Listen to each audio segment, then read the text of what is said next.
我哋出街食飯嘅時候食咗個咖喱大頭蝦，真係覺得佢好好食啊！終於俾我喺屋企整咗佢出嚟啦，而且一啲都唔難噶。大頭蝦又叫羅氏蝦，將佢個武器剪走咗之後呢，將入面啲邋遢嘢清走佢，再將嗰啲鬚啊、腳啊冚唪唥剪走晒佢，咁樣煮出嚟就會好靚仔啦。響肚嘅位置剪開佢，咁就容易入味，同埋啲蝦膏呢又唔怕流失。再嚟加少少鹽醃個底味，然之後加啲生粉嚟，等下煎嘅時候佢個殼都會卜卜脆啊！2斤蝦都唔夠食噶，切啲薯仔嚟啊！咖喱配薯仔正到爆啊！先攞少少油嚟炸一炸佢先，炸完之後啲油都係清淡淡嘅，炸到佢好似透明狀態，同埋有啲金黃色，你聞到香噴噴嘅時候呢，咁就得噶啦。倒起啲油之後，再嚟煎個大頭蝦。大頭蝦嘅腥味比較重嘅，所以一定要讚啲酒嚟，咁就可以去香增腥啦。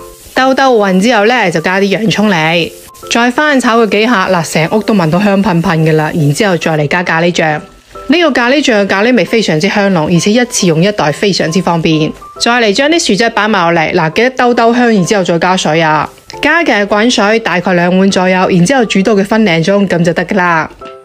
呢個小野兄煮嘅新椰咖喱，佢係配咗椰漿嘅，咁就唔需要你另外買一罐椰漿嚟做啦。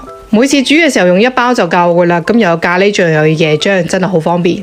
冚唪唥撈勻佢，可以開飯啦。呢個薯仔係我最中意食嘅。呢個大頭蝦嘅蝦膏完全保留晒喺度，食嘅時候記得索個頭先。